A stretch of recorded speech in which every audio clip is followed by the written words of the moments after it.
के बीच की, जब पानीपत की दूसरी लड़ाई के बाद अकबर दिल्ली का बादशाह बन गया था।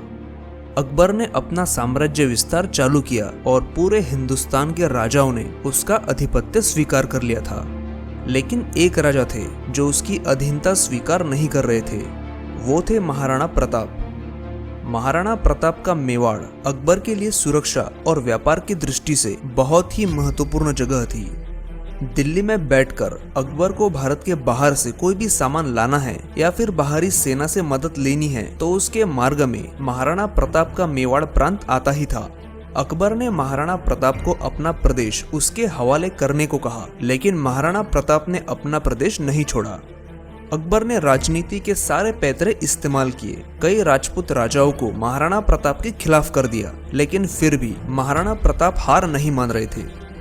अकबर ने महाराजा मानसिंह, तोडरमल और जयसिंह को अपने साथ लिया और इन तीनों को महाराणा प्रताप को समझाने के लिए भेजा कि वो हार मान ले, लेकिन ये तीनों महाराणा प्रताप को मनाने में असफल रहे।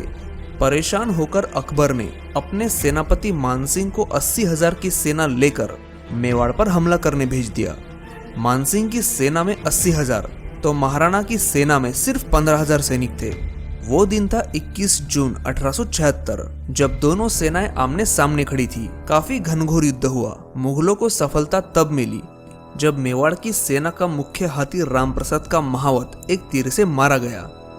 महाराणा प्रताप अपने घोड़े चेतक पर सवार होकर हाथी पर बैठे मानसिंह के सामने आए और उस पर अपने भाले से जबरदस्त हमला किया। हमले में मानसिंह भी जख्मी हुआ और उसका महावत भी, लेकिन उसी समय उसके हाथी के सूंड में जो तलवार थी उससे चेतक के पैर घायल हो गए। मुगल सैनिकों ने तत्काल मानसिंह की घेराबंदी की और उसे बचा लिया। अपने प्रिय घोड़े चेतक के जख्मी होने से महाराणा चिंतित हो गए और अपने खेमे में आ गए।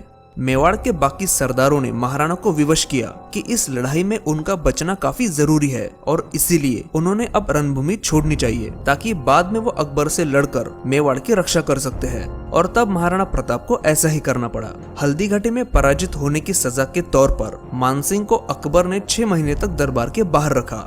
उधर महाराणा प्रताप अपने कई सरदारों को युद्ध में खोने के बाद अकेले पड़ गए थे, लेकिन फिर भी उन्होंने हार नहीं मानी। वो जंगल में भीलों के साथ रहने लगे, उन्हीं की तरह खाना खाने लगे, जमीन पर सोने लगे और भीलों को मिलाकर उनकी सेना भी बनाई। हल्दी घाटी के आसपास मौजूद पहाड़ियों की और जंगलों की महाराणा को अच्छी जानकारी थी, क्योंकि उनका पूरा बचपन यही बीता था और इसीलिए उन्होंने छापामार युद्ध नीति का इस्तेमाल किया। भले ही मेवाड़ पर अकबर को जीत ना मिली हो, लेकिन मेवाड़ ऐसा इलाका था जहां से अकबर की सेना को गुजरना ही पड़ता था।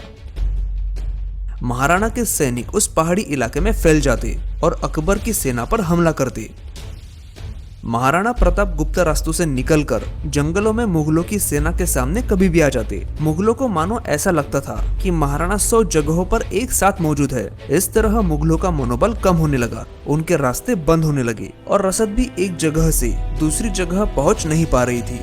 इस बीच देवेर की लड़ाई में महाराणा के बेटे अमर सिंह ने मुगलों के सेनापति सुल्तान खां के उसके घोड़े के साथ 2 टुकड़े कर दिए थे और महाराणा प्रताप ने इसी समय एक साथ मुगलों की 36 छावनियां ध्वस्त कर दी।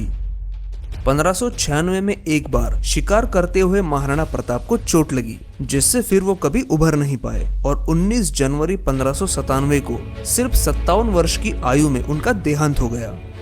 इस तरह महाराणा प्रताप ने आजीवन अकबर से हार नहीं मानी और अकबर को भी जीत नहीं मिली। उम्मीद है आज का वीडियो आपको अच्छा लगा हो। कृपया इस वीडियो को लाइक कीजिए और ऐसे वीडियोस